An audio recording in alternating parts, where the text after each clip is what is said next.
பகிர்வு தோழமைகளுக்கு வணக்கம். இன்றைய நூல் விமர்சன கூட்டத்துல நம்ம எடுத்துக்கொண்ட நூல் மாறாதது எதுவும் இல்லை. இந்த புத்தகம் ஒரு நேர்காணல் ஆஹ், நேர்காணல் எடுத்து அதை ஒரு புத்தகமா போட்டிருக்காரு. யாரை யாரை நேர்கண்டாங்க அப்படிங்கன்னா, ஒரு துப்புரவு பணி செய்கின்ற மக்களுக்காக ஆஹ், மக்களுக்காக போராடுகின்ற ஒரு சமுதாய செயல்பாட்டாளர் வில்சன் அப்படிங்கிறவரை நம்ம எழுத்தாளர் பேராசிரியர் பெருமாள் முருகன் அவர்கள் நேர்கண்டு அதை ஒரு புத்தகமா வடிவமைச்சு நமக்கு கொடுத்துருக்காங்க. ரொம்ப அருமையான புத்தகம். இதுல என்ன சொல்லப்பட்டிருக்கு, அதனுடைய சாராம்சம் என்ன, அதை பற்றியெல்லாம் நம் பேராசிரியர் நமக்கு சொல்ல வருகிறார். அதாவது என்னன்னா, அதனுடைய சாராம்சங்கள், அதனுடைய அந்த புத்தகத்தை நம்ம படிக்க வைக்கிற வகையில அவர் படிச்சு அவர் நல்லா படிச்சிருக்காரு. அது அவருடைய கருத்துக்களை சொல்ல வருமாறு அன்போடு கேட்டுக்கொள்கின்றேன்.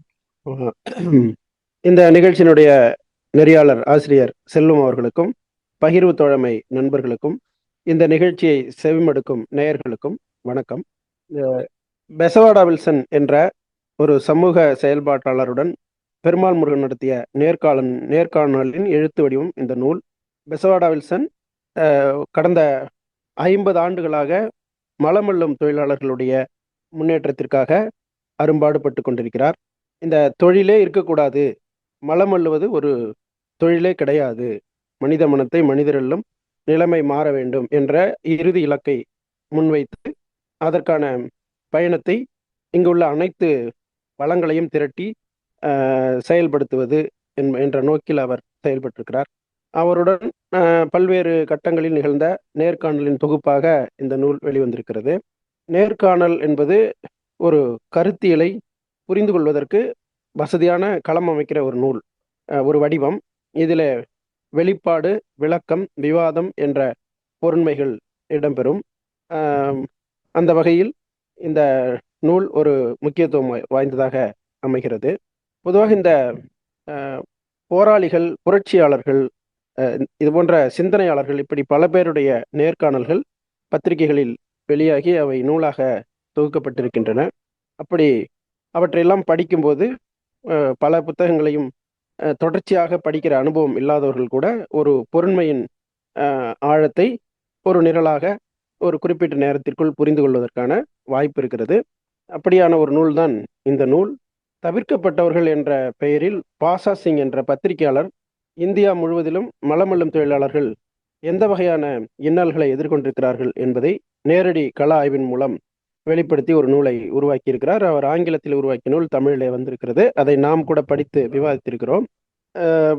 இப்போ இந்த நூல் பெசவாடா வில்சனுடைய உள்ளார்ந்த கிடக்கை என்ன என்பதை தெளிவாக எடுத்து சொல்லுகிறது. பொதுவாக இந்த இந்த சிக்கல் ஏன் இந்தியாவிலே மற்ற நாடுகளை விட அதிக அளவில் நிலவுகிறது என்பதை அவர் விவாதிக்கிறார்.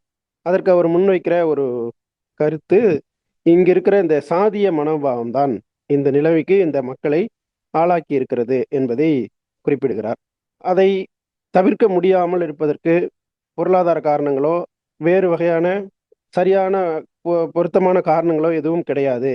மக்களின் மனப்பான்மை, அதன் விளைவான அரசின் திட்டங்கள் இவைதான் காரணம் என்று அவர் சொல்லுகிறார். ஏற்கனவே தொழில்நுட்ப ரீதியாக இந்த சிக்கலை ஒழித்து கட்டுவதற்கான அறிவை இந்த உலகம் பெற்றிருந்தும் கூட அது இந்தியாவில் செயல்படுத்தப்படாமல் இருப்பது ரொம்பவும் வெட்ககரமானது என்ற கண்ணோட்டத்தில் அவருடைய கருத்துகள் அமைகின்றன. குறிப்பாக நாம் புரிந்து கொள்ள வசதியாக அவர் பல்வேறு கோணங்களில் இதை எடுத்து பேசுகிறார். குறிப்பாக உணவு உட்கொள்வது, கழிவை வெளியேற்றுவது, இந்த 2 செயல்பாடுகளும் மனித வாழ்வில் அன்றாடம் நடந்து கொண்டிருப்பவை. இந்த இரண்டில் ஒன்றிற்கு நாம் முதன்மையான முக்கியத்துவத்தை கொடுக்கிறோம், நிறைய செலவு செய்கிறோம், நிறைய ஆராய்ச்சி செய்கிறோம். இதை ஒரு பெரிய முதலாளிய கண்ணோட்டத்தில் நிறைய தொழிற்சாலைகள் எல்லாம் வைத்திருக்கிறோம். அப்படி ஒரு நீண்ட ஒரு நலன் சார்ந்த ஒரு மயமாக ஒரு ஒரு நிறுவனமயமான ஒரு செயல்பாடாக இருக்கிறது.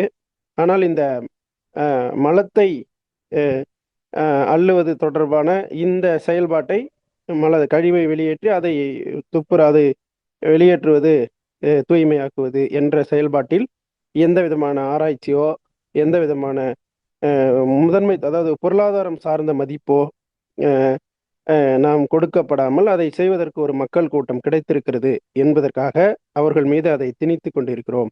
அஹ், அப்படி இல்லாமல் இருந்தால் மனிதர்கள் உணவுக்கு செய்கிற அதே அளவிலான செலவை இந்த கழிவு வெளியேற்றத்திற்கும் செய்து அதற்கான அஹ், அஹ், வடிவங்களை அல்லது அதற்கான செயல்பாடுகளை எல்லாம் செய்து கொள்வார்கள்.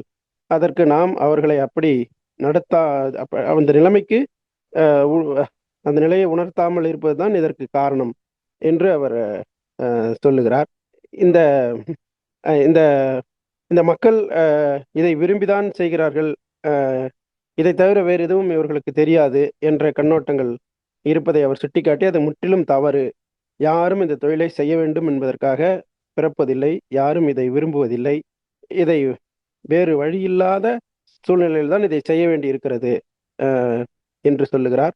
அதையும் கூட இவருடைய முயற்சியாலும் அல்லது மக்களுடைய தன் விருப்பத்தாலும் கிடைத்த விழிப்புணர்வின் காரணமாகவும் ஏராளமானவர்கள் ஆங்காங்கே இந்த தொழிலிலிருந்து தங்களை விடுவித்துக் கொண்டிருக்கிறார்கள். அவர்கள் தன்னியமாக விடுவித்துக் கொண்டிருக்கிறார்கள். எனவே இந்த தொழில் விருப்பார்ந்த ஒன்று என்று சொல்லுவது தவறானது என்ற ஒரு கருத்தை முன்வைக்கிறார். இந்த நம்முடைய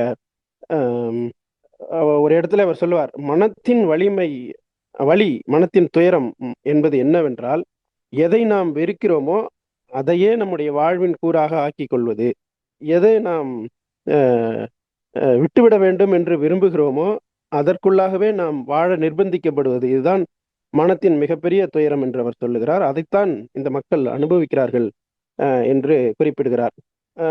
இந்த இந்த இதை இதை அரசாங்கங்கள் இதை எப்படியெல்லாம் அணுகுகின்றன என்பதை பல்வேறு வடிவங்கள் எல்லாம் சொல்லுகிறார். குறிப்பாக இதற்காக பெருமளவில் நிதி ஒதுக்கப்பட்டாலும் அது அதற்காக செலவிடப்படுவதில்லை. இந்த மாதிரி தொழிலாளர்களே இல்லை என்று இந்த சொல்லுகிற ஒரு போக்கு நீதிமன்றம் வரை அதை எடுத்து செல்கிறார்கள். கழிவறைகள், உலர்கழிவறை, இந்த மாதிரி இந்த சாக்கடை கழிவறைகளே இல்லை என்று, இந்த மாநிலத்தில் எதுவுமே இல்லை என்று ஆந்திரா மாநிலத்தில் கொடுக்கப்பட்ட ஒரு நீதிமன்றத்தில் கொடுக்கப்பட்ட அறிக்கை. அதை தொடர்ந்து இவர்கள் எல்லாம் இணைந்து அந்த கழிவறைகள் எல்லாம் இடித்து தரைமட்டமாக்கிய நிகழ்வு இவெல்லாம் சொல்லுகிறார். இப்படி பல்வேறு விஷயங்களை அவர் சொல்லுகிறார். குறிப்பாக இது தொடர்பாக தமிழகத்தில் நிகழ்ந்த சில மற்ற இடங்களை காட்டிலும் சில ஆக்கப்பூர்வமான நடவடிக்கைகளை அவர் சுட்டி காட்டுகிறார். அதில் குறிப்பாக அரசு எந்திரத்தின் ஒரு போக்கை அவர் சொல்லுகிறார். மேல்மட்டத்தில் இடப்படுகிற ஒரு சட்டத்தை கடைநிலை தொழிலாளர் வரை அதை செயல்படுத்துவதை உறுதி செய்கிற ஒரு போக்கு தமிழகத்திலே இருந்தது. இப்போது அதிலே பெரிய நெகிழ்வு ஏற்பட்டிருக்கிறது என்று அவர் சொல்லுகிறார். அது நடைமுறையில் இருந்தபோது மலமல்ல தொழிலாளர்கள் அல்லது துப்புரவு தொழிலாளர்கள் சில நலன்களை பெற முடிந்தது.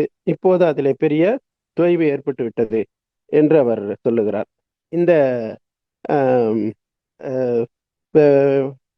இங்க அரசினுடைய போக்குகள் குறித்து நிறைய பேசுறாரு. குறிப்பா இந்த அரசினுடைய முகப்பு வாசகத்தை பத்தி பேசுறார். சுதந்திரம், சமத்துவம், சகோதரத்துவம் என்று சொல்லுகிற அந்த சொற்கள் எல்லளவும் இந்தியாவில் செயல்பாட்டுக்கு வரவில்லை என்று சொல்லுகிறார். சுதந்திரம் என்பது விரும்பிய வண்ணம் வாழ்தல். அப்படி விரும்பிய வண்ணம் வாழும் உரிமை இங்கு எத்தனை பேருக்கு இருக்கிறது? அது இந்த தொழிலாளர்களுக்கு இருக்கிறதா? இவர்கள் ஏறத்தாழ பல லட்சங்கள் எண்ணிக்கையில் இருக்கிறார்களே என்று அவர் கேட்கிறார். அதே போல இந்த சமத்துவம் என்பதில் பெரிய பெரிய ஆளுமைகளே உடன்பாடு இல்லாமல் இருக்கிறார்கள். நீதிபதிகள் கூட எப்படி சமத்துவமாக இருக்க முடியும் என்று நம்மிடமே கேள்வி கேட்கிறார்கள் என்று சொல்லுகிறார். அதில் இந்த சகோதரத்துவத்தை பற்றி பேசும்போது இது சாதிய சகோதரத்துவம் என்று சொன்னால் பொருந்தும். ஏனென்றால் அநேகமாக இந்தியாவில் உள்ள அனைத்து கிராமங்களிலும் அனைத்து நகரங்களிலும் இந்த சாதிய மனப்பான்மை இருக்கிறது. சாதிக்குள் தான் உறவு இருக்கிறது. சாதியை தாண்டாத இந்த உணர்வை இந்தியாவுக்கானதாக மாற்ற நினைப்பது அல்லது மாற்றிவிட்டதாக சொல்வது பெரிய ஏமாற்று என்று சொல்கிறார். அதை பற்றி அவர் அது எதற்காக பேசுகிறார் என்றால், இந்த மாதிரியான எண்ண தெளிவு இல்லாத காரணத்தால் தான் இந்த மக்களை விடுவிப்பதற்கான செயல்பாடு முழுமை அடையவில்லை என்று அவர் சொல்லுகிறார். ப- பல்வேறு கூறுகளுக்கு அவர் ஒரு விளக்கம் சொல்லுகிறார். இப்ப வெற்றி என்றால் என்ன என்று கேட்டால், அடிமைத்தனத்திற்கு எதிராக நான் அடிமையாக இருக்க மாட்டேன் என்று ஒருவர் கிளர்ந்து எழுவதுதான் வெற்றி என்று அவர் சொல்லுகிறார். அதுதான் புரட்சியாகவும் பார்க்கப்பட வேண்டும் என்று குறிப்பிடுகிறார். போராட்டம், புரட்சி என்று சொல்வதெல்லாம் ஒருவர் ஒரு செயல்பாட்டிலிருந்து விடுபட முடியாவிட்டாலும் கூட அப்படி விடுபட வேண்டும் என்று எண்ணுவது, அதற்காக ஒரு எத்தனிப்பை மேற்கொள்வது, அதுவே நமக்கு ஒரு மிகப்பெரிய வெற்றி தான், அது மிகப்பெரிய புரட்சி தான். அப்படி இந்த மக்கள் ஏராளமான பேர் தனித்தும் இணைந்தும் மேற்கொண்டிருக்கிறார்கள் என்று அவர் சொல்லுகிறார். இந்த வேலை நிறுத்தம் என்பது போராட்டத்தினுடைய ஒரு முக்கியமான வடிவம். இதற்கு அண்மை காலம் வரை ஒரு மதிப்பு இருந்தது, அது இப்போது தகர்ந்து விட்டது என்று அவர், இந்திய அளவில் இந்த சூழ்நிலை ஏற்பட்டு விட்டது என்று அவர் சொல்லுகிறார். குறிப்பாக இந்த பெசவாடா வில்சனுடைய அவருடைய இந்த இந்த அரசியல் செயல்பாடு குறித்தான அவருடைய ஆளுமை இந்த நூலில் முக்கியமாக கவனிக்கப்பட வேண்டும். பொதுவாக இந்த மாதிரியான ஒரு பெரிய செயல்பாட்டில் தன்னை ஈடுபடுத்திக் கொள்பவர் தனக்கென ஒரு தலைமையை வரித்துக் கொள்வது இயல்பு. அதுதான் பல இடங்களிலும் நடக்கிறது. ஆனால் எந்த இடத்திலும் தன்னை முன்னிலைப்படுத்திக் கொள்ளாமல் மக்களையே முன்னிலைப்படுத்தி அவர்களுக்காக அவர்களையே போராட செய்து அதில் தான் ஒரு பின்புல அங்கமாக இருப்பதையே அவர் விரும்பி அதையே முடிந்தவரை செய்து கொண்டிருக்கிறார். அந்த வகையில் இவர் தனக்கென கொடுக்கப்படும் எந்த பெரிய அளவிலான பரிசுகளையோ பாராட்டுகளையோ வேறு விதமான அங்கீகாரங்களையோ மேடை இருக்கைகளையோ பயன்படுத்தி கொள்ளாமல் செயல்படுகிறார். இந்த ரோமன் மகசேசே விருது ஒரு தனியார் அறக்கட்டளை இவருக்கு கொடுத்த விருது. அது ஒரு முக்கியமான விருது. அந்த விருதை பெற்றுக்கொள்கிறேன் என்று இவர் சொல்லாமலே கடிதத்தை பெற்றுக்கொண்டதே அவர்கள் அனுமதியாக, ஒப்புதலாக நினைத்து அவர்கள் அதை கொடுக்கிறார்கள். அதை பெறுவதற்கு இவர் நேரில் செல்லவில்லை. காசோலையை நிறுவனத்தின் பெயரில் கொடுப்பது ஒரு விவாதமாக இருந்து இவரிடம் வங்கி கணக்கு கேட்கிறார்கள். அப்படியெல்லாம் உனக்கு ஒன்றும் கிடையாது என்று சொல்லுகிறார். அதன் பிறகு நிறுவனத்தின் பெயரில் அந்த காசோலை வழங்கப்படுகிறது. இதெல்லாம் இவருடைய போக்கு எத்தகையது என்பதை நமக்கு காட்டுகிறது. இத்தகைய பண்பாளர்கள் ஒரு ஒரு பற்றற்ற அதே போல தான் எதற்காக செயல்படுகிறோமோ அதனோடு முழுமையாக இணைத்து கொள்ளுகிற ஒரு தலைமை நமக்கு கிடைத்தால் நாம் நிறைய நலன்களை சாதிக்க முடியும் என்பதற்கு இவருடைய இந்த போக்கு நமக்கு ஒரு நல்ல முன்னுதாரணமாக இருக்கிறது. இந்த தனிப்பட்ட வாழ்க்கை குறித்து நிறைய சொல்லுகிறார். அதாவது நாமெல்லாம் பணத்திற்காக ஓடிக்கொண்டிருக்கிற இந்த சூழ்நிலையில் பணம் என்பதை ரொம்பவும் பின்னால் வைத்து செயல்படுகிற ஒரு போக்கை அவரிடம் பார்க்கிறோம். பணம் அது இருந்தாலும் இல்லாவிட்டாலும் அதற்கு ஒரு முக்கியத்துவம் கொடுக்காமல் என்னால் வாழ முடியும், நான் பயணிப்பதாக இருந்தாலும் உண்பதாக இருந்தாலும் தங்குவதாக இருந்தாலும் எனக்கு கையில் பணம் இருந்தே ஆக வேண்டும் என்ற கட்டாயம் இல்லை. இருந்தால் பயன்படுத்திக் கொள்வேன், இல்லாவிட்டால் மாற்று வடிவங்கள் தானாக எனக்கு உருவாகி எனக்கு துணை செய்து விடுகின்றன. எனவே நான் பணத்தை பெரிதாக எண்ணுவதில்லை என்று அவர் சொல்லுகிறார். ரொம்ப வியப்படைந்த விஷயம், இந்த மாதிரியான பணியில் இவர் மட்டும்தான் ஈடுபட்டிருக்கிறார் என்று கிடையாது. பல்வேறு ஆளுமைகள், படித்தவர்கள், பண்பாளர்கள், ஆர்வலர்கள் எல்லாருமே இதில் இருக்கிறார்கள். குறிப்பாக அரசு பணியில் IAS ஆக இருந்தவர்கள் கூட தங்களுடைய பணியை திறந்துவிட்டு இவரோடு இணைந்து எந்த விதமான பலனையும் எதிர்பார்க்காமல் பணியாற்றி கொண்டிருக்கிறார்கள். அதே போல அரசு பணியில் இருந்து கொண்டே இவர்களுடைய முன்னேற்றத்திற்காக தன்னால் முடிந்ததையெல்லாம் செய்கிற அதிகாரிகள் இருக்கிறார்கள். இப்படியான ஒரு பாங்கு உருவானதற்கு இவருடைய முன்னெடுப்பு காரணமாக இருக்கிறது. இவர் இந்த பிறப்பால் இந்த சமூகத்தை சார்ந்தவராக இருக்கிறார். அதன் காரணமாக மெல்ல மெல்ல இந்த போக்கு குறித்து அவருக்கு புரிய வருகிறது. இப்படியான ஒரு செயலை அவருடைய மனம் எந்த அளவிலும் ஏற்றுக்கொள்ளாமல் இதற்கு எதிராக எப்படியேனும் பணியாற்ற வேண்டும், இதை எப்படியாவது ஒழித்து விட வேண்டும் என்கிற அந்த வேட்கை அவருக்கு சிறு வயதில் உருவாகிறது. அது கிட்டத்தட்ட மனப்பித்து நிலைக்கு போய் அதன் பிறகு ஒரு செயலூக்கம் அவருக்கு கிடைத்து அதன் வழியாக அவர் அஹ், இந்த பணிகளை எல்லாம் தொடர்ந்து மேற்கொள்கிறார். கோலார் தங்க வயலில் அவருக்கு சில தொடக்க கால அனுபவங்கள் ஒரு சாதகமான சூழல்களை உருவாக்குகின்றன. அதிலே அந்த இயக்குனருக்கு எழுதிய கடிதம், அதற்கு அவர் எழுதிய பதில், அந்த பதிலில் இந்த பணியை இந்த இதை ஒழிப்பதற்கு மேற்கொள்ளப்படும் நடவடிக்கைகள் குறித்த அரசின் நிலைப்பாடு, அஹ், ஆம், அதே போல இந்த மாதிரி இவருடைய கடிதங்கள் காரணமாக மேற்கொள்ளப்படும் திட்டங்கள், கழிவறை கட்டுதல் போன்ற திட்டங்கள், இவையெல்லாம் இவருக்கு ஒரு நம்பிக்கையை கொடுக்கின்றன. அந்த அதெல்லாம் பயன்படுத்தி கொண்டு இவர் அந்த பணியை தொடர்ந்து மேற்கொள்கிறார். அங்கு ஒரு கட்டத்திற்கு பிறகு அந்த ஊரை விட்டு வெளியேறி பல்வேறு இடங்களில் பணியாற்றி இறுதியில் டெல்லியில் வந்து அந்த சமயா சித்தர் அந்தோலன் என்கிற ஒரு அமைப்பை, எஸ்எஸ்ஏ என்று நினைக்கிறேன், அந்த அமைப்பை உருவாக்கி செயல்படுகிறார். இந்த வந்து அப்புறம் இந்த இது அரசினுடைய சட்டங்கள் அதை பற்றி நிறைய கருத்து சொல்லி இருக்கிறார். இப்போ ஒரு கொள்கையை அரசு ஒப்புக்கொண்டு அதற்கு சட்டம் இயற்றி அந்த சட்டத்தை நடைமுறைப்படுத்தாமல் இருப்பது சட்டம் இயற்றாமல் இருப்பதை விட மிக மோசமானது என்று அவர் சொல்லுகிறார். ஏனென்றால் ஒரு சட்டத்தை இயற்றிவிட்டு யாராவது குறிப்பிட்டால் அதை அதற்கு காட்டுவதற்காக மட்டுமே சட்டத்தை இயற்றிவிட்டு அந்த சட்டத்தை எந்த வகையிலும் செயல்படுத்தாமல் அந்த சட்டத்தின் காரணமாக இந்த இந்த செயல்பாட்டு ஒழிப்பு நடவடிக்கை எங்குமே மேற்கொள்ளப்படாமல், அப்படி மேற்கொள்வதற்கென்று அதிகாரிகளை நியமிப்பது, அந்த அதிகாரிகளுக்கு ஊதியம் கொடுப்பது, அதை அதை அதற்கென அலுவலகங்களை உருவாக்குவது, அதற்கென ஒரு நீதிமன்ற வடிவிலான, மாவட்ட அளவிலான நீதிமன்ற வடிவிலான ஒரு அமைப்பை உருவாக்குவது, இப்படி பல்வேறு பம்மாத்து வேலைகளை அரசு, மத்திய அரசும் மாநில அரசுகளும் செய்து கொண்டிருக்கின்றன என்பதை அவர் சொல்லுகிறார். எனவே இந்த சட்டங்கள் எப்படி மக்களை ஏமாற்றுகின்றன என்று சொல்லுகிறார். அவர் அது இதற்கு மட்டுமல்ல, எல்லா போக்குகளுக்குமே அது பொருந்தும். இந்த அந்த அந்த அதாவது அவர் என்ன சொல்றாருன்னா, இப்போ வந்து அரசியல் நிலைப்பாடு நம்ம எல்லாருக்குமே வேண்டும் என்று சொல்லுகிறார். இந்த இந்த அதாவது இந்த இந்த இந்த தொழிலிலிருந்து வெளியேறியவர்கள், பல்வேறு வாய்ப்புகள் மூலமாக சமூகத்தில் உயர்வடைந்தவர்கள் மீண்டும் இவர்களுடைய வளர்ச்சிக்காக தங்களை ஈடுபடுத்திக் கொள்வதில் பெரிய சுணக்கம் இருக்கிறது. அதை நாம் எதிர்பார்க்கவில்லை என்றாலும் அவர்களுக்கு அப்படி ஒரு கடமை இருப்பதை உணர வேண்டியது அவசியம் என்று சொல்லுகிறார். அதே போல இந்த மக்களின் பெயரால், தலித் மக்களின் பெயரால் அதிகாரத்திற்கு வருகிற நாடாளுமன்ற உறுப்பினர்களும் சட்டமன்ற உறுப்பினர்களும் கட்சி உணர்வுகளை கடந்து இந்த மக்களுக்காக குரல் கொடுக்க வேண்டும். அது ஒன்றும் அவர்களுக்கு கடினமான விஷயம் ஒன்றும் கிடையாது. அதற்கு எந்த அரசியல் கட்சியும் குறுக்கே நிற்கப் போவதில்லை. இவர்கள் தான் அந்த மனப்பான்மையை வளர்த்து கொள்ளாமல் இருக்கிறார்கள். ஒரு தனி மனிதன் எடுக்கிற ஒரு முயற்சிக்கே அரசு பணிந்து வரும்போது, இந்த மாதிரி நாடாளுமன்ற உறுப்பினர்கள் ஒரு கருத்தை முன்னெடுத்தால் அதற்கான பலன்கள் அதிகமாகத்தானே இருக்கும்.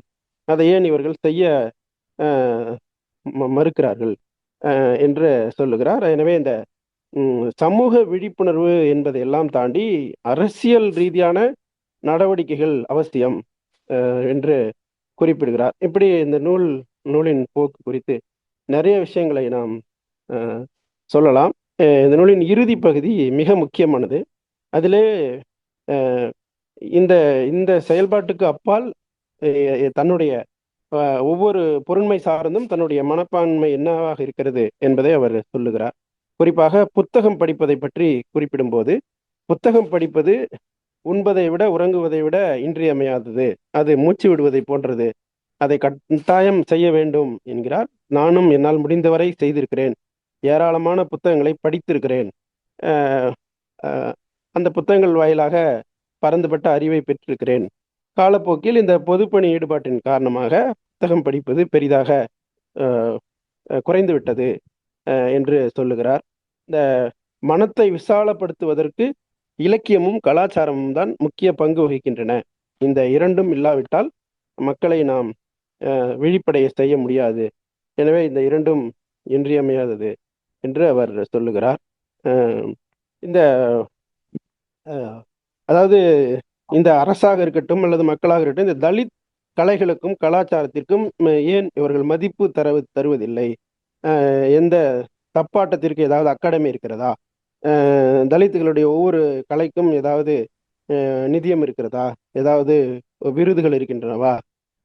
பரதநாட்டியத்திற்கு இருக்கிற அந்த வாய்ப்புகளில் எவையெல்லாம் இந்த கலைக்கு இருக்கின்றன? அப்படியானால் இந்த கலை எப்படி வளரும்? இதை ஏன் ஒரு கலையாக நாம் ஏற்பதில்லை என்று கேட்கிறார். அஹ் அதுபோல இந்த பாலின பாகுபாட்டு கூட அந்த கலைகளிலே இருக்கக்கூடாது. பெண்களை ஆட வைத்து ஆண்கள் பார்ப்பது என்ற நிலை மாறி ஆண்களும் பெண்களும் இணைந்தே ஆட வேண்டும், அதை அனைவருமே பார்த்து ரசிக்க வேண்டும் என்று சொல்லுகிறார். இந்த அஹ், கடவுள் நம்பிக்கை குறித்து ஒரு கருத்தை சொல்லுகிறார். நான் அடிப்படையில் கடவுள் நம்பிக்கை உள்ள குடும்பத்தில் பிறந்தவன். எனக்கு கடவுள் மீது ஒரு நம்பிக்கை இருக்கிறது. இப்போது கூட முற்றிலும் எனக்கு நம்பிக்கை கிடையாது என்று நான் சொல்ல முடியாது. ஆனால் அந்த நம்பிக்கை என்னுடைய கண்ணோட்டத்திற்கு, என்னுடைய பணிக்கு குறுக்கே வரும்போது அதை நான் இரண்டாம் பட்சமாக தான் வைக்க வேண்டியிருக்கிறது என்று சொல்லுகிறார். இது கிட்டத்தட்ட பெரியாரின் கருத்தை ஒத்திருக்கிறது. அப்புறம் இந்த மதம் என்பது மனிதனை பண்படுத்துவதற்காக வேலையெல்லாம் செய்யவில்லை, மனிதனுக்கு விடுதலை அளிக்கவில்லை, அது பாகுபாட்டை தான் உருவாக்குகிறது என்று சொல்லுகிறார். அதே போல இந்த மனிதர்கள் மதம் கடந்து, மொழி கடந்து, இனம் கடந்து ஒரு உலக கண்ணோட்டத்தில் வாழ்வதற்கான சாத்தியப்பாட்டை நாம் உருவாக்க வேண்டும். அது அது அது சாத்தியம்தான் என்கிறார். இப்போ நம்ம தமிழ் மொழியை பற்றி கூட குறிப்பிடுகிறார். தமிழ் நன்றாக அவருக்கு பேச தெரிந்திருக்கிறது. இந்த நேர்காணலை கூட தமிழில் தான் அவர் கொடுத்திருக்கிறார். அவருடைய தாய்மொழி தெலுங்கு. ஆனால் தமிழை போல் ஒரு ஒரு உரையாடுவதற்கு ஏற்ற ஒரு மொழி இல்லை என்று அவர் குறிப்பிடுகிறார். அதேபோல் இந்த குடும்பம் என்பது பற்றி ஒரு கேள்வி எழுப்பும்போது, குடும்பம் என்பது அவசியம்தான், அது சமூகத்தின் ஆணிவரை போல இருக்கிறது என்று சொல்லுகிறார். ஆனால் அந்த குடும்பம் ஒரு தனி மனிதனுடைய வளர்ச்சியை தடை செய்கிற ஒன்றாக இருக்கிறது, அப்படி இருப்பதை தவிர்க்க வேண்டும் என்று சொல்லுகிறார். அப்புறம் ஒரு வித்தியாசமான ஒரு ஒரு பார்வையை முன்வைக்கிறார். நீங்கள் ஏன் திருமணம் செய்து கொள்ளவில்லை என்று, அதற்கு ஏன் நீங்கள் திட்டம் வகுக்கவில்லை என்று கேட்கிறார். பொதுவாக பலரும் கேட்கிறார்கள். அந்த கேள்வி குறித்து பேசும்போது திருமணம் செய்யாமல் விட்டது என்னுடைய வாழ்வின் போக்கில் அமைந்த ஒன்றுதானே தவிர அது பெரிய திட்டமிடப்பட்ட ஒன்றெல்லாம் கிடையாது என்று சொல்லுகிறார். அதோடு இன்னொரு கேள்வி கேட்கிறார். திருமணம் செய்து கொள்பவர்கள் தான் அதற்காக திட்டத்தை உருவாக்க வேண்டும், திருமணமே செய்து கொள்ளாதவன் அதற்கு என்ன திட்டத்தை உருவாக்க வேண்டி இருக்கிறது? எனவே திருமணம் செய்து கொண்டவர்கள் எதற்காக திருமணம் செய்து கொண்டார்கள், எப்படி செய்து கொண்டார்கள் என்பதை விளக்க வேண்டியது அவர்கள்தான். நான் இந்த கேள்விக்கு பதில் சொல்வதற்கு ஒன்றுமில்லை என்று சொல்லுகிறார். அது இது போல பல்வேறு, அப்புறம் இவருக்கு பிடித்தமான விஷயங்கள் என்று நிறைய குறிப்பிடுகிறார். அதில் முக்கியமானது பயணம். பயணங்கள் ரொம்பவும் பிடிக்கும் என்று சொல்லுகிறார். இந்த தொழில் சார்ந்தும் நிறைய பயணங்கள் அவருக்கு அமைகின்றன, அதை உற்சாகமாக செய்கிறார். அப்புறம் அவருடைய வாழ்க்கைக்கு ஒரு நெறி இருக்கிறது. எந்த நேரத்தில் எழுந்து கொள்ள வேண்டும், எந்தெந்த நேரத்தில் எந்தெந்த பணிகளை செய்ய வேண்டும், எந்த நேரத்தில் எதையெல்லாம் சாப்பிட வேண்டும் என்பதெல்லாம் குறித்து அவருக்கு ஒரு கருத்து இருக்கிறது. அப்படி அவர் சொல்லும்போது, இரவு உணவு பரிமாற யாராவது நண்பர்கள் அழைத்தால் இரவு உணவுக்கு போயிட்டு அதெல்லாம் சொல்றார், அழகா சொல்றாரு. அதாவது நல்லா சாப்பிட்டுட்டு வரும்போது அவங்க கொடுக்கறதுல இருந்து ஏதாவது ஒரு ரொட்டி மட்டும் எடுத்துட்டு வந்துடுவேன், அது எனக்கு அடுத்த நாள் காலைக்கு போதுமானதாக இருக்கும் என்று சொல்லுகிறார். அப்புறம் கடைசியாக கலைஞர்கள் இந்த மாதிரியான சமூக சமூக போக்குகளுக்கு எந்த மாதிரி பங்காற்ற வேண்டும் என்ற ஒரு கேள்வி முன்வைக்கப்படுகிறது. அந்த கேள்வியை ரொம்ப ஆழமாக விவாதிக்கிறார். அதில் அவர் சொல்லுகிற செய்தி, கலைஞர்களால் தான், எழுத்தாளர்களால் தான், கலைஞர்களால் தான் இந்த மாதிரியான போக்குகளுக்கு ஒரு வெளிச்சம் போட்டு காட்ட முடியும். எனவே அதை அவர்கள் செய்ய வேண்டும். அவர்கள் தாஜ்மஹாலை வர்ணிப்பதில் தங்களுக்கு உள்ள கவனத்தை மாற்றி இது போன்ற மக்களின் இன்னல்களை எடுத்து பேச வேண்டும் அப்படி என்று சொல்லுகிறார். அது எந்த அளவிற்கு இருக்க வேண்டும் என்றால், இந்த அதாவது மொட்டாக இருக்கும்போது மனம் வீசாத மல்லிகை மலரும் போது மனம் வீசி மகிழ்விக்கிறது அல்லவா, அதுபோல இவர்கள் இந்த விஷயங்களை வெளியிலே கொண்டு வருவதில் போதுமான அக்கறையையும் ஈடுபாட்டையும் காட்ட வேண்டும் என்று சொல்லுகிறார். இப்படி ஒரு ஒரு ஒரு ஆளுமை, அவர் முன்னெடுத்த நடவடிக்கைகள், அதன் விளைவாக அமைந்த நிறைய சட்டங்கள் இவருடைய முயற்சினால் அது நடைமுறைப்படுத்தப்படவில்லை என்றாலும் கூட பல்வேறு சட்டங்கள் மத்திய அரசாலும் மாநில அரசுகளாலும் கொண்டு வரப்பட்டிருக்கின்றன. நீதிமன்ற தீர்ப்புகள் பெறப்பட்டிருக்கின்றன. மக்களுடைய போராட்டங்கள் அஹ், வெடித்தெழுந்து அதனால் சில நடவடிக்கைகள் மேற்கொள்ளப்பட்டிருக்கின்றன. ஏராளமான மக்கள் இந்த தொழிலை விட்டு வெளியே வந்திருக்கிறார்கள். அந்த வகையில் இவருடைய பணி ஒரு நல்ல முன்னுதாரணமாக இங்கு அமைந்தது என்று நாம் நம்பலாம். அப்படியான ஒரு பதிவு இந்த நூலில் உள்ளது. நன்றி. ஆசிரியர் முருகேசன் அவர்கள் இந்த புத்தகத்தில் உள்ள நிறைய கருத்துக்களை நமக்கு சொன்னாரு. அதாவது வெளிப்படுத்துதல், விவாதித்தல், வெளிப்படுத்துதல், விளக்குதல், விவாதித்தல். இதுல விவாதித்தல் அப்படிங்கிறது இந்த நேர்காணல்ல ரொம்ப இல்ல அப்படின்னு அவர் புத்தகத்திலே சொல்லியிருக்காங்க. விவாதித்தலும் நாம பொது வெளியில விவாதிக்கணும். அந்த புத்தகம், இந்த நேர்காணல் புத்தகம் வந்திருக்குல்ல, இந்த புத்தகத்தை வச்சு நம்ம பொது வெளியில மலமல்லும் தொழிலாளர்களை பத்தி விவாதம் நடந்துகிட்டு தானே இருக்கு. அந்த விவாதத்துல இது ஒரு ஆம், ஒரு கருத்தாக்கம். இதுல இவருடைய கிட்டத்தட்ட இவர் இந்த புத்தகம் வந்து அவருடைய வாழ்க்கையில அவருடைய வாழ்க்கையின் சில கூறுகளை சொல்ற மாதிரிதான் இருக்கு. அவருடைய வாழ்க்கையே போராட்டம், சமூக செயல்பாடு, மலமல்லும் தொழிலாளர்களுக்காக அவரு 35 ஆண்டுகளாக அவர் பணி செய்தது அப்படிங்கிறத நம்ம படிக்கிறது மூலமா, அந்த புத்தகத்தை படிக்கிறது மூலமா தெரிஞ்சுக்க முடியுது. நிறைய பேர் அவருக்கு பக்கபலமா இருந்து, தொண்டர்களா இருந்து 6000 பேர் வேலை செய்யறாங்க. அது வந்து அதாவது செய்யணுமேன்றதுக்காகலாம் இல்லாம அவங்க ஈடுபாடோட செய்யறாங்க அப்படிங்கிறத புத்தகத்துல கொடுத்துருக்காங்க. பேராசிரியர் முருகேசன் நிறைய இடங்களை தொட்டு காமிச்சார். அவருடைய அந்த அந்த இது அவர் எப்படி இந்த தொழிலுக்கு வந்தாரு அப்படிங்கன்னா, அது தொழில் இல்ல, சாரி, செயல்பாட்டுக்கு, சமூக செயல்பாட்டுக்கு வந்தாரு. எந்த வயதுல வந்தாருன்னா 18, 19 வயசுலயே வந்துட்டாரு. இந்த சமூகத்தில் தான் அவரும் பிறந்திருக்காரு. பேராசிரியர் குறிப்பிட்டது மாதிரி, அதாவது ஒண்ணு எந்த ஒரு பிரச்சனைன்னா அது நம்ம பெரிய வெளியே வர்றோம் அப்படின்னு தான் நினைப்போம். அத அது அதுக்கு அத தீர்க்கணும். நிறைய பேரை படிச்சுட்டோம்னா அந்த சமூக பிரிவுல இருந்து அந்நியப்பட்டவர்களா மாறிடுவாங்க. நாமளும் அப்படித்தானே இருக்கோம் பெரும்பாலும். நாம ஒரு சமூகத்துல, ஏதோ ஒரு சமூகத்துல, விளிம்பு நிலை சமூகத்துல இருந்து பார்வையற்றவர ஒரு விளிம்பு நிலை சமூகம் தானே. அப்படி பல விளிம்பு நிலை சமூகத்துல இருந்து நம்ம வந்தவங்க தான். அடிமட்டத்துல இருந்து வந்தோம். ஆனா அந்த சமூகத்துக்காக, அந்த சமூகம் ஏற்றம் பெறாமல் இருப்பதற்காக நாம ஏதாவது செயல்பாட்டரா செயல்பாட்டாளரா மாறி நம்ம ஏதாவது செய்யறோமா அப்படின்னு யோசனை பண்ணும்போது நம்ம செய்யணும். இவங்கெல்லாம் பார்க்கும்போது நம்ம எவ்வளவு செய்யணும் அப்படின்னு தோணுது இல்ல. அந்த உணர்வு அந்த புத்தகம் கொடுக்குது. அது மாதிரி அதுதான் அந்த பிரச்சனையில இருந்து நம்ம அதுவே தான் அதுக்காகவே போராடணும். அந்த பிரச்சனையை தீர்க்கறதுக்கு நம்மால் இயன்றத செய்யணும் அப்படிங்கிறத நம்ம முருகேசன் சுட்டி காமிச்சாரு. அந்த புத்தகத்திலயும் சொல்லியிருக்காங்க. அதாவது இவரு வந்து என்னன்னா, முதல்ல 18, 19 வயசுல அவங்க இந்த இந்த சமூக சூழல்ல தான் அவர் பிறந்திருக்காரு. இந்த மலமல்லும் தொழிலாளர்கள் என்பதை விட அந்த ஒடுக்கப்பட்ட மக்களினுடைய பிரிவு, ஒடுக்கப்பட்ட மக்களுக்கு இடையே தான் அவர் பிறந்திருக்காரு. அவரை சுத்தி இருக்கிறவங்களும் இந்த மாதிரி வேலையை தான் செய்யறாங்க. இவரை வந்து படிக்க அனுப்பிட்டாங்க. இதுல படிக்க அனுப்புனதுனால இவருக்கு சமூக விழிப்புணர்வு, கல்வி இதெல்லாம் இருக்கிறதுனால இதை இவங்கெல்லாம் ஏன் இதை செய்யறாங்க, இதுல இருந்து வெளியே வரணும், மனித மனத்தை மனிதன் அவல நிலை இருக்கக்கூடாது அப்படின்னு அவரு இந்த மக்களை மாத்த பாக்குறாரு.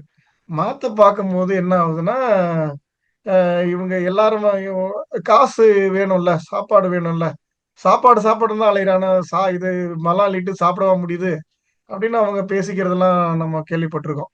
ஏன்னா அந்த மாதிரி இந்த மஞ்சள் நிறனாவே அவங்களுக்கு கொஞ்சம் அலர்ஜின்னு சொல்லுவாங்க. ஏன்னா நம்ம சாப்பாட்டுல உணவுல மஞ்சள் நிறம், மஞ்சள் போட்டு சாப்பிட்றதுனால மஞ்சளா தானே மலமும் இருக்கும். அதனால உணவும் மஞ்சளா தான் இருக்கு. அதனால மஞ்சள் நிறம் தான் சாப்பாடு நினைக்கும் போது அவங்களுக்கு இதுவா இருக்கும் அப்படின்னு சொல்லுவாங்க. அந்த அந்த துப்புரவு தொழில் செய்யறவங்க எல்லாம் சொல்லுவாங்க. மஞ்சள் நிறம் கலரை பார்த்தாலே எங்களுக்கு ஒரு, ஏன்னா அதுலயே தினந்தோறும் மூழ்கி கிடக்கிறதுனால அது அல்றது, சுத்தம் பண்றதுன்னு பழைய காலத்துல எப்படி இருந்தது அப்படிங்கிறதையும் சொல்லியிருக்காரு. அந்த ஒழிக்கிறதுக்கு இந்த மக்களுக்கு இவங்க இந்த வேலையை செய்யக்கூடாது அப்படின்னு என்ன பண்றாரு அவரு, சின்ன வயசுல இருந்தே அவருக்கு வந்து ஒரு ஈடுபாடு வந்து இந்த மக்களை வெளியே கொண்டு வரணும் அப்படின்ட்டு அவரு நிறைய பிரத்யேகமான முயற்சிகள்லாம் எடுக்கிறாரு. அந்த மக்களை சுற்றுலா கூட்டும் போறது, அதை கூட்டும் போறது, அப்புறம் அவங்கள ஏன் இந்த மாதிரி இருக்கீங்க அப்படின்னு சொல்லும்போது, இது மாதிரி இரவு அவங்க என்ன மது சாப்பிடுறது, மது சாப்பிட்டா தான் செய்ய முடியும் அந்த வேலை அப்படின்னு சொல்றது, இதெல்லாம் வந்து அவரு இதுல இருந்து மக்களை மீட்கணும்னு நினைச்சு சுற்றுலா கூட்டும் போறாரு. அங்கேயும் வந்து என்ன பண்றாங்க, ஒரு குறு குறு குழு வந்து கொண்டு போய் இது சாராயத்தை கொண்டு வந்து சாப்பிடுறாங்க. அப்ப வருத்தப்படுறாரு. அப்போ நான் உங்களுக்கு எங்களுக்காக போராடுற நீ, ஆனா நாங்க நீங்க சொல்றத கேட்காம நாங்க மது குடிச்சிட்டோமே அப்படின்னு ஒருத்தர் பகிரும்போது, அ அவருக்கு அதுதான் நான் நினைக்கிறேன். நீங்க வந்து இதுலருந்து வெளிய வரணும். இந்த வேலைய விட்டுட்டா உங்களுக்கு வெளிய வந்துருவீங்களா? அது சொல்ல முடியாதுப்பா அப்படின்னு சொல்றாரு. அந்த இப்ப ஒருத்தரு சாப்பிட்டவரு மது சாப்பிட்டு கூட வந்த தொழிலாளர் சொன்னா, "அப்ப எங்க இப்ப வேலை செய்யறத வந்து பாரு. அந்த இடத்த வந்து பாருன்றாரு." ஆனா கூட்டிட்டு போமாட்டாரு. கூட்டிட்டு போமாட்டாரு. இவரே போய் பார்க்குறாரு. ஆ மலமல்று பக்கெட்டு அந்த மலத்துல விழுந்துருது. அத வந்து கைய விட்டு கீழ எடுக்க பார்க்குறாரு. அப்ப உள்ள இறங்குறாரு. அதெல்லாம் பார்க்கும்போது இவருக்கு அங்க நிக்க முடியல. அவரும் அவங்கலாம் என்ன சொல்றாங்க, இவங்க "தூர போப்பா, தூர போப்பான்றாங்க." தூர போன்னு சொல்றது மட்டும் இல்லாம, நான் கிட்ட போய் பார்க்கணும்னு நெனச்சா கூட என்னால முடியல. அந்த அளவுக்கு அந்த துர்நாற்றமா இருக்கு அப்படின்னு அவர் சொல்றாரு. இந்த மாரி இப்படிதான் ஒரு அந்த அந்த சமூக செயல்பாட்டிற்கு செயல்பாட்டாளரா மாறியிருக்காரு. இப்படி கொஞ்சம் கொஞ்சமா. அந்த அவல நிலைய பார்த்து பார்த்து வளர்ந்ததுனால, எல்லாரும் அப்படி இருக்கிறதுனால, இவங்கள எப்படியாவது மீட்டு கொண்டு வரணும். இது தொழில் அல்ல. பேராசிரியர் சொன்ன மாரி இது தொழில் அல்ல. விவசாயம், தச்சு தொழில் இந்த மாரி நெறைய தொழில் இருக்குல்ல. இது மாரி அது மாரியான இது தொழில் கிடையாது. நம்ம மோடி கூட என்ன பண்றாரு? புனிதப்படுத்த பார்க்குறாரு. இது ஆன்மீகமானது. அப்பன்னா அந்த தொழில அவர் செய்யலாம்ல? அப்படின்னு அவரு கேட்கிறாரு. காந்தி என்ன சொல்றாரு? "நான் அடுத்த பிறவில தோட்டியா பிறக்கணும்." அப்படின்னு சொல்றாரு. ஏன் தோட்டியே இருக்கக்கூடாதுன்றது தானே துப்புரவு பணியாளரே இருக்கக்கூடாது. அப்படின்னு தானே நம்ம நினைக்கணும். ஆனா நான் அடுத்த பிறவில இதெல்லாம் வந்து என்னன்னா, பம்மாத்து வேலைகள பார்க்கணும். பம்மாத்து கருத்துக்கள தான் சொல்றாங்க. இது சும்மா வந்து சமூகத்த இவங்க இப்படி இருக்காங்க, புனிதமானவங்க, அவங்க என்ன தாய போலவங்க, தாய மாரி அவங்க அப்படின்னா, மீண்டும் மீண்டும் அந்த வேலைய இப்படி செய்யுங்க. அத ஊக்கப்படுத்துற விதமா தான் இவங்கலாம் பேசுறாங்களே ஒழிய, அத ஒழிக்கிறதுக்கான அம் எண்ணம் இல்ல. அரசு எத்தனையோ திட்டங்கள கொண்டு வருது, சட்டங்கள கொண்டு வருது. ஆனா எல்லாமே இவங்க போராட்டத்தினால வில்சனுடைய போராட்டத்தினாலயும் நெறைய செயல்பாட்டாளர்களுடைய போராட்டத்தினால நெறைய சட்டங்கள் வந்திருக்கு. 2014ல கூட மலமல்லூர் மலக்குழியில இறந்துட்டா ரூ. 10,00,000 குடுக்கணும் இழப்பீடா அப்படின்னு சொல்லியிருக்கு. ஆனா அத ரூ. 10,00,000 எல்லாரும் வந்து மலமல்லும் தொழிலாளர்கள் வந்து அந்த சான்றிதழோடு அள்றாங்களா? அவங்களுக்கு முறையான மருத்துவ சான்று குடுக்குறாங்களா? பிரேத பரிசோதனைல தரணும்ல. இது முறையா பதிவு செய்யப்படுதா? அதெல்லாம் இருக்கு. அதுக்காக யாராவது போராடி தான் வாங்கி தர முடியுது. அ அப்படி இருந்தாலும் கூட அந்த சட்டம் சரியா அமல்படுத்துறாங்களா? அப்படிங்கிறது ஒண்ணு. இன்னொன்னு என்னன்னா, இந்த மலமல்லும் தொழில் வந்து தவறானது. எந்திரங்கள பயன்படுத்தணும், மனிதர்கள பயன்படுத்தக்கூடாது அப்படின்னு சொல்றது. நீதிமன்றங்கள்லாம் சொல்லுது. ஆனா அதுக்கு அரசாங்கங்கள் என்ன செய்யுது? அதுக்கான திட்டங்கள் என்ன? அத அதிலிருந்து வெளிய கொண்டு வர்றதுக்கு இவங்க என்ன முயற்சி எடுக்குறாங்க? அதெல்லாம் அக்கறையே கிடையாது அரசாங்கங்களுக்கு அதுக்கு அக்கறையே கிடையாது. அதனால தான் இதெல்லாம் அரசாங்கம் செய்யும் கொலைன்னு இவரு சொல்றாரு. இது வந்து அரசாங்கம் செய்யற கொலைகள். மலைக்குழியில இறங்கி இறந்து போறாங்கல்ல. இது வந்து எண்ணிக்கை கூடிக்கிட்டே தான் இருக்கே தவிர, எண்ணிக்கை குறைஞ்ச மாரி இல்ல. என்னைக்கு நகரமயமானதோ, அன்னையிலிருந்து அதுக்கு முன்னாடியே பெரிய செல்வந்தர்களுடைய மலத்த அள்ளி பக்கெட்ல அள்ளி கொண்டு போய் கொட்டுறது இதெல்லாம் இருந்தது. இது பெரிய அளவுல இருக்கு இன்னைக்கு.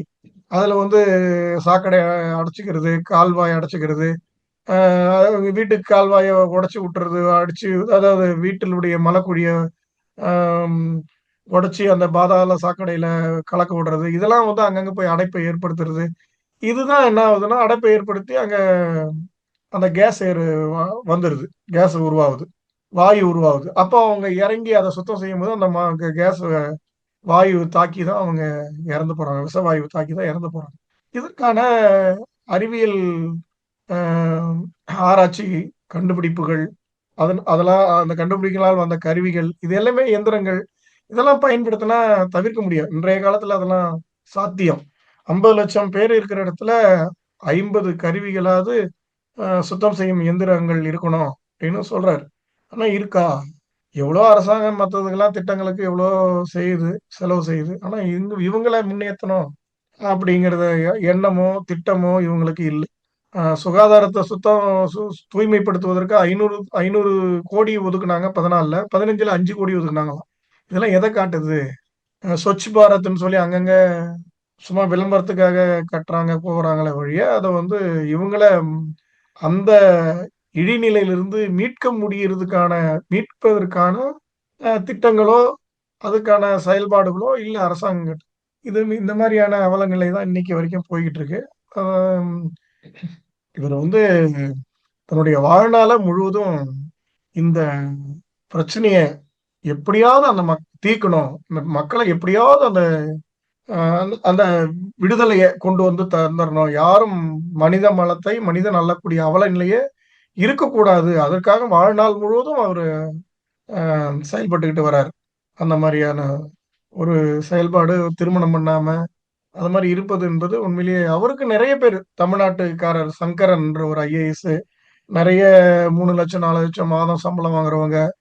மகாராஷ்டிரக்காரர் ஒரு ஐஏஎஸும், கேரளா ஒரு ஐஏஎஸும் திருமணம் செஞ்சுக்கிட்டாங்க. கொஞ்ச நாள் பொறுத்து கணவர் வேலைய விட்டுட்டு, அ மகாராஷ்டிரக்காரர் கணவரு. அவரு வேலைய விட்டுட்டு இவரோட சேர்ந்து இந்த சமூக செயல்பாட்டுல தன்னை ஈடுபடுத்திக்கிட்டாரு. சங்கரன் வந்து இவருக்கு நெறைய பக்கபலமா இருந்திருக்காரு.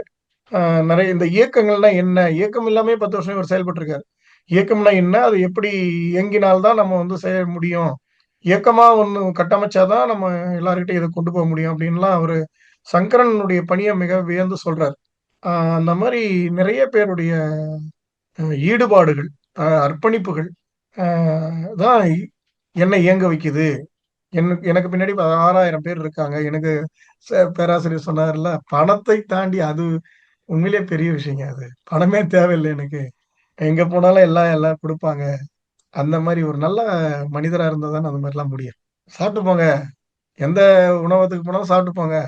எங்க போனாலும் போங்க. வாங்க நான் தரேன்." அப்படின்னு யார் வீட்ல வேணா கூப்பிட்டு சாப்பிட எல்லார் வீட்டுக்கும் நான் போமாட்டேன் அப்படின்னு அவரும் சொல்றாரு. நைட்டு சாப்பிட போனோம்னா, காலையிலக்கான ரொட்டியே எடுத்துட்டு வந்துருவேன் அப்படின்னு சொல்றாரு. இந்த பணம்ன்றது எனக்கு இது பெருசா இல்ல. எனக்கு பணமே தேவை கிடையாது வாழறதுக்கு. இத கேட்கும்போது ரொம்ப அருமையா இருக்குங்க. அது உண்மையிலேயே அவ்வளோ ஒரு நல்ல மனிதரா இருக்க முடியுமா? என்ன தேடி பத்மபூஷன், பத்ம விபூஷன் அந்த விருதெல்லாம் தேடி வந்தது. அதெல்லாம் நான் எதையும் வாங்கல அப்படின்னு சொல்றாரு. சங்கரன் ஐஏஎஸ் வந்து அ நான் கையெழுத்து போடுற தாமதிக்கிற ஒவ்வொரு சில மணி நேரமும், சில மலமல்லும் தொழிலாளர்கள அதாவது கீழ்நிலையில உள்ள மக்கள விடுதலைக்கான நேரத்த நான் தள்ளி போடுறேன் அப்படின்னு அவரு நினைக்கிறாரு. அந்த மாரியான எண்ணம் வந்து வந்ததுன்னு வச்சுக்கங்க எல்லாருக்கும். சமூகம் மாறும். மாறாதது எதுவும் இல்ல அப்படின்னா, மாற்றம் என்பது ஏற்றம் தரக்கூடியதா இருக்கணும். மாறிட்டு தான் இருக்கு. ஆனா, அந்த மாறுதல் யாருக்கான சாதகமா இருக்கு? பின் இழுக்கக்கூடிய மாறுதலா இருக்கக்கூடாதுல்ல. முன் இழுக்கக்கூடிய மாறுதலாக நவீன சமூகம் சமூகமாக கட்டமைக்கணும். எப்படி கட்டமைக்கணும்? எல்லாம் சமமா இருக்கணும். சமத்துவமா இருக்கணும். சகோதரர்களா இருக்கணும். அந்த மாரி நிலைய நோக்கி நம்ம போறோமா? அவர் சொல்றாரு, சுதந்திரம்ங்கிறது முதல்ல இருந்தா தானே, அடுத்து சமத்துவம், சகோதரத்துவம் வரும். சுதந்திரமே இல்லையே! சுதந்திரமே இல்லாத தானே அவங்க ஒடுக்கப்படுறாங்க. யாரு இவங்க இந்த தொழில் செய்யணும், அந்த தொழில் செய்யணும்னு ஒரு சாதி மனநிலையிலிருந்தும், தேசியம் என்ற மனநிலையிலிருந்து வெளிய வரணும். கட்டற்ற மனிதன் நாம இருக்கணும். எந்த கட்டுக்குள்ளேயும் இருக்கக்கூடாது. அப்பதானே ஒரு சுதந்திரம் இருக்கும். சாதிக்குள்ளேயும், மதத்துக்குள்ளேயும், இது தேசம்ன்றதுக்குள்ளேயும் அடைபட்டு இருந்தா, அது அது அந்த அந்த எதுல நம்ம அடைபட்டுருக்கோம், அந்த சிந்தனைய தான் நம்ம வெளிப்படுத்துவோம். அப்படி இல்லாம நம்ம கட்டற்ற மனிதனா, ஒரு சுதந்திரமான மனிதனா உணரக்கூடிய வாய்ப்பையும், அம் அதற்கான ஏதுநிலையும், அதுக்கான சமூக கட்டமைப்பும் நம்ம ஏற்படுத்தணும். அதுக்கப்புறம் தான் சமத்துவம், சகோதரத்துவம்லாம் வர முடியும். அதனால எதுவும் மாறாது. அதனால அவங்கவங்க அப்படி அப்படியே இருந்துக்கலாம் அப்படின்ற சாதியில தான் சகோதரத்துவம் பார்க்குறாங்க. அந்த சாதியற்ற நிலையை நோக்கி போறதுல அ எல்லா ஜாதிக்காரங்களுக்கும் உடன்பாடு இல்ல. தனக்கு கீழ யாராவது இருப்பானா, அவன நம்ம எப்படி அடிமைப்படுத்தலான்னு தான் பார்க்குறானே ஒழிய, அ ஜாதி மனநிலையிலிருந்து வெளிய வர்றதுக்கான இவங்களுக்கு அந்த அறிவு இன்னும் ஊட்டப்படல. கல்வி படிக்கிறோம்ல. கல்வி எத நமக்கு குடுக்கணும்? விடுதலைய குடுக்கணும். சமத்துவத்த குடுக்கணும். அந்த உணர்வ கல்வி குடுக்கணும். எங்க குடுக்குது? படிச்சவங்களே மாறல. அப்புறம் படிக்காதவங்கள நம்ம என்ன சொல்றது? படிக்கிறாங்கன்னு சொல்றாங்களே, அதாவது ஒரு சொல்லுவாங்க, "உன் பையன் யார்கிட்ட படிக்கிறான்? படிச்சவன்கிட்ட படிக்கிறானா? படிக்கிறவன்ட்ட படிக்கிறானா? படிச்ச வாத்தியார்ட்ட படிக்கிறானா? படிக்கிற வாத்தியார்ட்ட படிக்கிறானான்னு" கேட்பாங்க. படிச்ச வாத்தியார்கிட்ட படிக்கிறத விட படிக்கிற வாத்தியார்கிட்ட படிக்கணும். படிச்சுக்கிட்டே இருக்கிற வாத்தியார் தான் மாறிக்கிட்டே இருப்பாரு. முற்போக்கு சிந்தனையிலிருந்து எல்லா சிந்தனையும் மாறிக்கிட்டே இருக்கும். 20 வருஷத்துக்கு முன்ன படிச்சத கொண்டு வந்து அப்படியே இருக்கக்கூடாது. அப்படியே பழைய நிலையிலேயே, பழைய மனநிலையே, பழைய பழமையே அப்படியே மாறாத ஒரு கெட்டிப்பட்ட சிந்தனையோடு இருக்கிறவங்களா டீச்சரா இருந்தா எப்படி மாறும் சமூகம்? ஆசிரியர் தானே சமூக மாற்றத்துக்கான ஒரு சிறந்த பிரிவினர். ஆசிரியர் சமூகத்தை மாற்ற முடியும். ஆனா ஆசிரியர்களே மாறாத போது சமூகம் எப்படி மாறும்? இந்த மாதிரி அவல நிலை தொடர்ந்துகிட்டே இருக்கு. பேராசிரியர் சொல்லுங்க. அதான் இப்ப வந்து அவரு அந்த நிதி, அதாவது இருக்கிற நிதியை பகிர்ந்துக்குவோம்னு சொல்றாரு. அதுக்கு எப்படின்னா, இருக்கிறத உதவியாளர்களுக்கு தான் முதல்ல நிதி கொடுப்போம், அவங்களுக்கு அந்த ஒத்துக்கிட்ட அந்த மாத ஊதியங்கிற மாதிரியான அந்த தொகை கொடுப்போம். அப்படியே வந்து கடைசியா தான் நானோ என்ன மாதிரி இருக்கிறவங்களோ இருந்தா எடுத்துக்குவோம் அப்படின்னு ஒரு அஹ், கருத்தை ஆமா, சொல்றாரு. அத சொல்லுங்க. அதுக்கப்புறம் வந்து இந்த கருத்து சுதந்திரத்தை பத்தி கடைசியா பேசும்போது, கருத்து சுதந்திரம் வந்து உயிருக்கு எந்த அளவுக்கு உரிமை இருக்கோ அதே மாதிரி கருத்துக்கும் உரிமை இருக்கணும். ஒருத்தரோட உயிரை நம்ம பறிக்க முடியாத மாதிரி அவரோட கருத்தையும் நம்ம சொல்றதுக்கு அனுமதிக்காம இருக்க முடியாது அஹ் அப்படின்னு சொல்றாரு. அப்புறம் வந்து இந்த அந்த ஒரு கருத்து சுதந்திரத்தை நம்முடைய பத்தி நான் ஒண்ணு சொல்லி இருங்க. அந்த கருத்து சுதந்திரத்தை பத்தி ஒண்ணு சொல்லுங்க சார். சொல்லிருங்க. அவரு ஆஹ் என்ன ஆஹ் சொன்னாருன்னா, கருத்து சுதந்திரத்தை பத்தி சொல்லும்போது, என்னுடைய என்னை ஒரு என்னை என்னை குறித்தான கேட்டு ஒரு விஷயத்த ஒருத்தர் எழுதுறாருன்னா, அவர் என்ன வேணாலும் எழுதட்டும். எத வேணாலும் சொல்லட்டும். அது அவர் பேர்ல தானே வெளிவர போகுது. அதுக்கு உடன்பாடு இல்லைன்னா, அதுக்கான மறுப்பு நான் சொல்லப் போறேன். ஆனா, அந்த சொல்ற உரிமை அவருக்கு இருக்கு. இல்லைங்களா? அத சொல்றாரு. சொல்லுங்க ஆமா, அதான் பேசுங்க. எடிட்டிங் பண்ணக்கூடாதுங்கிறாரு. நீங்க எடிட்டிங் பண்ணக்கூடாது. Correct, correct. எடிட்டிங் பண்ணக்கூடாது. அவரு சொல்றாரு. அவரு அவர் பேர்ல தானே வரப்போகுது. என் பேர்ல வரலல்ல. ஆமா அப்ப அப்படின்னு நீங்க சொல்லி அவரு சொல்றாரு. போய் அவர் என்ன உணர்ந்தாரோ, அவர் பார்வையில அவர் எழுதுறாரு. அது எழுதட்டும். ஆமா. அதுக்கு மறுப்பு இருந்தா நான் சொல்லப் போறேன். நான் சொல்லப் போறேன்னா, யாரா இருந்தாலும், நம்ம கருத்த நம்ம ஒருத்தர் சொல்றோம்னா, அத இன்னொருத்தர் வேற மாரி புரிஞ்சுட்டு எழுதுறாருன்னா, எழுதட்டும். நம்ம பேர்ல எழுதலல்ல. ம். நம்ம பேர்ல பேசலல்ல. நம்ம சொன்னதா சொல்றாரு. ஆனா, அவர் பார்வையில சொல்லுவாரு. எல்லாருமே அவங்கவங்க பார்வையில தானே பார்க்குறாங்க. ஆமா. சொல்லுங்க, சொல்லுங்க.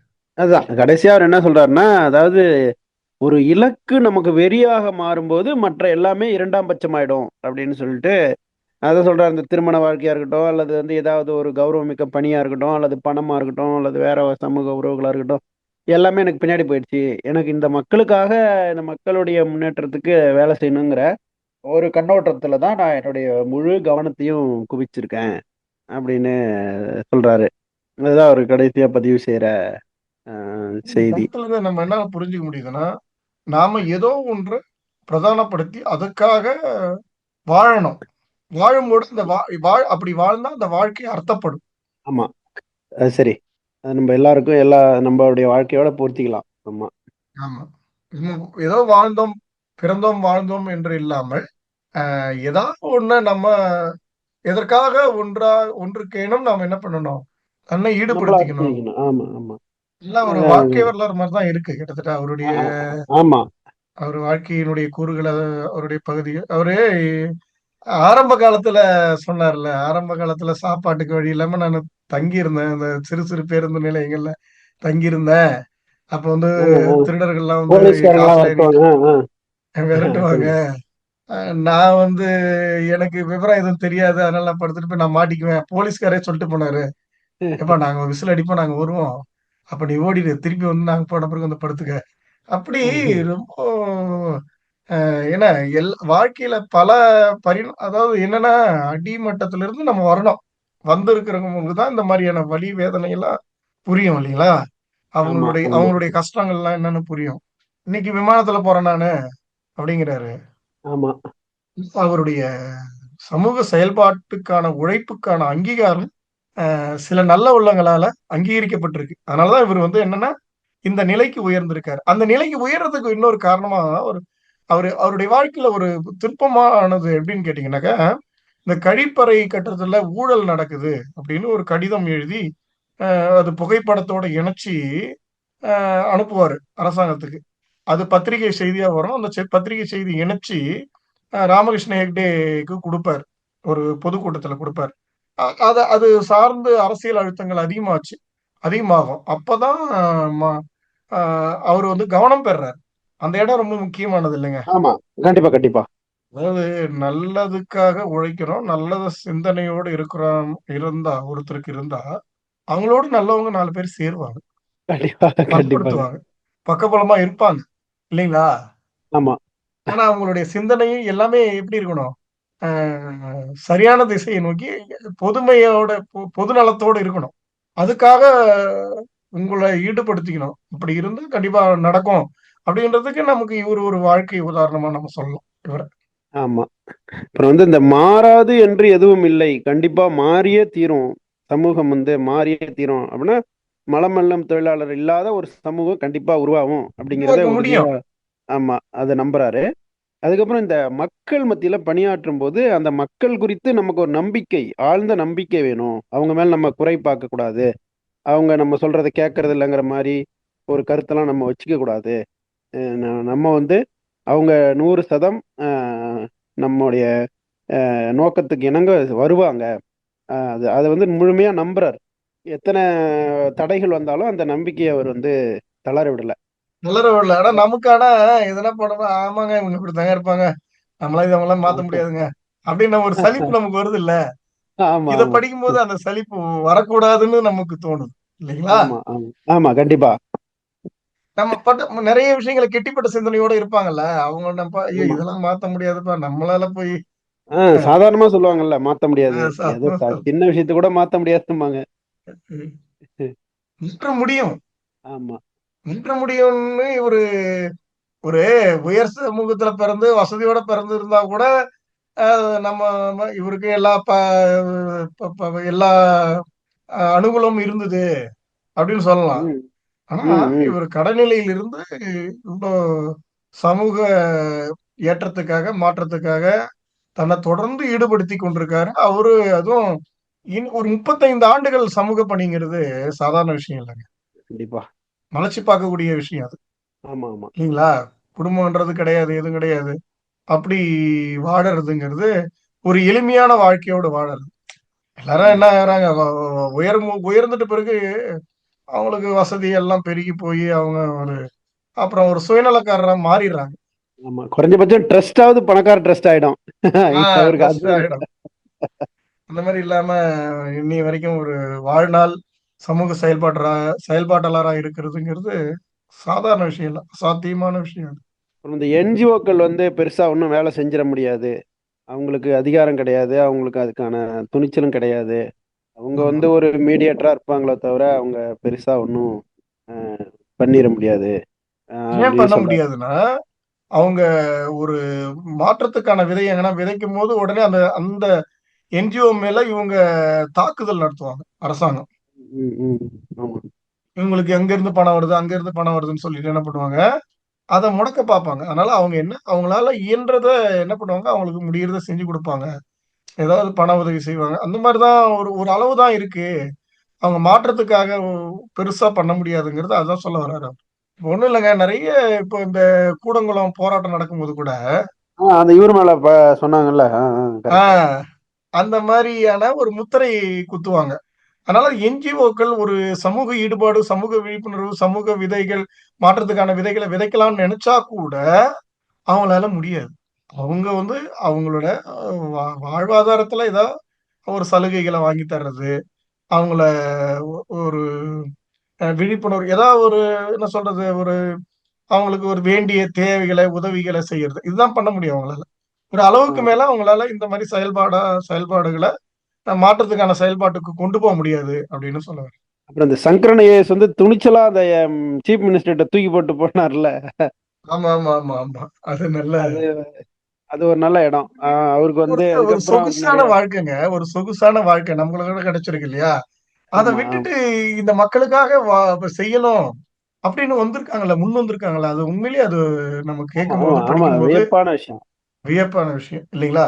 ஒரு ஆமா, சமூக சொகுசோட இருக்கக்கூடியவங்க, இந்த மக்கள பற்றி இந்த மக்களுக்கு ஏதாவது செய்யணும் அப்படின்னு இறங்குறாங்கல்ல. ஆமா, அவங்களுக்கு செய்யணும்னு தோணுதுல்ல அவங்களுக்கு. ஆமா. அந்த எண்ணத்த நெறைய உண்மையிலேயே நம்ம பேரு பாராட்டணும். ம். அதான், அதான். நெறைய பேர் இந்த வாழ்க்கைய வெறுக்கிறவங்க கூட வசதிலாம் வேணாம் அப்படின்னு நெனைக்கிறவங்க கூட இந்த ஆன்மீகத்துல போய் சேர்ந்துக்குவாங்க. ஆ அப்படிதான் போவாங்க. மடைமாற்றமா போவாங்க. ஆமா, ஆமா, இ ஆமா. இவங்க இந்த மக்களுக்காக ஏதாவது நம்ம பண்ணணும். அப்புறம் நீங்க சொன்னீங்கல்ல பேராசிரியர், நீங்க இந்த கடவுள பத்தி சொல்லும்போது கூட சொன்னீங்கல்ல, அவரு அந்த நம்பிக்கை வந்து என்ன ஆகுதுன்னா, இவங்களுக்கு அதாவது அ நம்புறதுன்றது பிரச்சனை இல்ல. அந்த நம்பிக்கை வந்து மற்றவங்கள காயப்படுத்தும் விதமாக, மற்றவங்கள இழிவுபடுத்தும் ஆ, விதமா இருக்கும்போது தானே அது அங்க பிரச்சனையே வரும். அவங்களுடைய அவங்கள முடக்கும் வகையில் ஆயிடுது. ஆ முடக்கமாயலாம் ஆகுதுல்ல. ஆமா. இப்போ இந்த தமிழக அரசு வந்து பார்த்தீங்கன்னா, இப்போ அண்மையில இந்த துப்புரவு தொழிலாளர்களுடைய அந்த அவங்களுக்கு அந்த பணி நிரந்தரம் அந்த இத இத வந்து துப்புரவு தொழிலாளர்களுடைய இது வந்து ஒரு கார்ப்பரேட்டுக்கு குடுத்துர்றது. அது அரசாங்கம் ஒதுங்கிக்கிறது. இது வந்து ஆமா. 2011லயே நம்ம அரசு செஞ்சிருக்குது தமிழக அரசு. இன்னைக்கு அவங்களுடைய ஊதியத்த குறைச்சுட்டாங்க. நிரந்தரம் கிடையாது. துப்புரவு பணியாளர்கள் நிரந்தரமான அரசு ஊழியர்கள் கிடையாது. அவங்க ஒரு கார்ப்பரேட்டுக்கு குடுத்து, அந்த கார்ப்பரேட் இவங்களுக்கு வேலை குடுப்பாங்க. அதனுடைய சம்பளம் உயர்வு இல்ல. உயரல. அதனால தான் அவங்க எதிர்த்து போராடுறாங்க.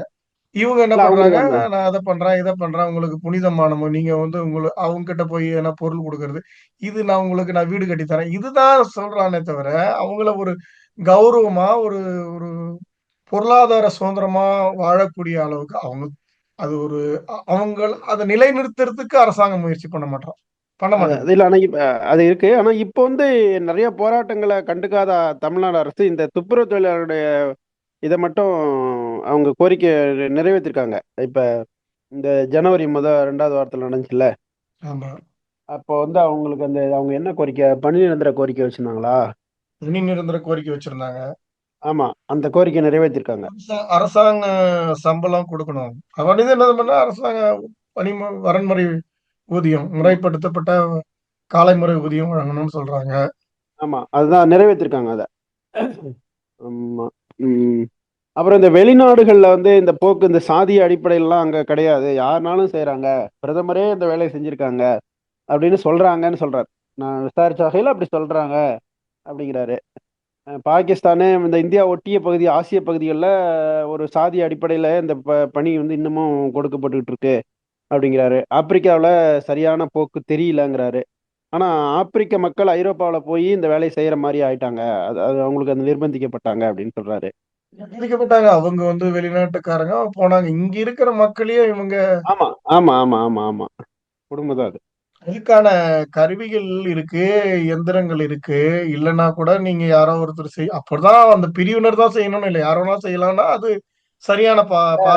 வேற மாரி போகும். ஊதிய உயர்வு ஏற்படும்.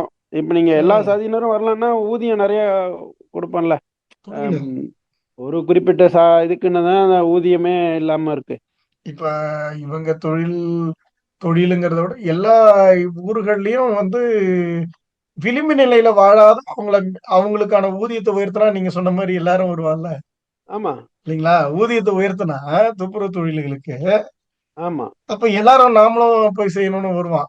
ஆமா. அது அப்ப அது வருமானம் ஏதாவது செய்யக்கூடிய இவங்க தேவையில்ல. இப்ப எந்திரங்கள் இருக்கு. அதுக்கான பணம் பணம் தான் தேவை. அது அரசாங்கம் செய்யணும். எங்க ஆமா, செய்யுது? இல்ல எதனா ஒரு தொழிலு இது பண்ணணும்னா, சுத்தம் பண்ணா யார் பசங்கள கூப்பிடுறாங்க? ஆசிரியர்களே அந்த மாரி இருக்காங்க. ஆமாமா. இருக்காங்க, இருக்காங்க. அது இங்கிலீஷ்ல பேர் வச்சுக்கிட்டு, என்ன ம். கமிட்டி? என்னமோ பள்ளி பேர் மேலாண்மை சொல்லுவானுங்களே! குழு. பள்ளி அதான் மேலாண்மை குழு. கிளீனிங் கிளீனிங் ஆ கமிட்டி அந்த மாரி ஏதோ ஒரு இங்கிலீஷ் ஆமாமா. பேர ஒண்ணு வச்சுக்கிட்டு, ஆமா. நாங்கலாம் கிளீனிங் கமிட்டில இருக்கிறோம் அப்படின்னு அந்த பிள்ளைகள வந்து பெருமையா சொல்ல வச்சு சொல்ல வைக்கிறது. ஆமா, ஆமா, ஆமா. இல்ல கிளீனிங் கமிட்டி அமையுங்க. அத பத்தி தப்பு இல்ல. எல்லாரையும் தானே அதுல போடணும். ஆமாமா. எல்லாரையும் கலந்து போடுறதில்ல. ஆமா, கலந்து போடணும்ல. ஆமா. ஏதோ வேற ஒரு ஆசிரியர் பேர் சொன்னானுங்க. மாரி நெறைய கருத்துக்கள சொல்லியிருக்காரு. ஆமா. பெருமாள் முருகன் நல்லா ஒரு டெல்லிக்கு போயி அந்த பேட்டி எடுத்திருக்காரு இல்லைங்களா? டெல்லிக்கு தானே போய் ஆமாமா. பேட்டி எடுத்திருக்காரு. ஆமா, ஆமா, ஆமா, ஆமா, ஆமா, ஆமா. ம். அது நல்ல முயற்சி. நேர்காணல் ஒரு புத்தகமா அ படிக்கிறது ஒரு சிறப்பு தான். அது ஒரு நேர்காணல் கேள்விகள் அங்கங்க ஆமா, இருக்கு. பதில்கள் நல்லா ஆமா, நீளமா இருக்கு. இல்லைங்களா? ஆமா. ஆமா, ஆமா. இதே மாரி சரி நிறுத்திடலாமா நம்ப? ம். சிறப்புங்க. இன்னைக்கு இந்த புத்தகத்த பத்தி ரொம்ப சிறப்பா அதிக பேர் பேசலனா கூட 2 பேர்னா கூட மிக சிறப்பா விவாதிச்சோம். மனநிறைவோட இந்த புத்தகத்த படிச்சது படிச்சது என்னன்னா, இந்த மாரி அவல நிலை இந்த சமூகத்திலிருந்து மாறணும். மாறாதது எதுவும் கிடையாது. மாற்ற முடியும். அந்த மாற்றம் வந்து எல்லா மக்களுக்குமான ஏற்றமாக, சமமாக இருக்கணும். அப்படிங்கிறத நம்மளால புரிஞ்சுக்க முடியும். ஒரு சமூக செயல்பாட்டாளர் எவ்வளோ அளவுக்கு செயல்பட்டா இந்த இந்த மாதிரி பல சமூக செயல்பாடுகளில் செயல்பட்டா சமூகம் விரைவில் மாறும். நன்றி.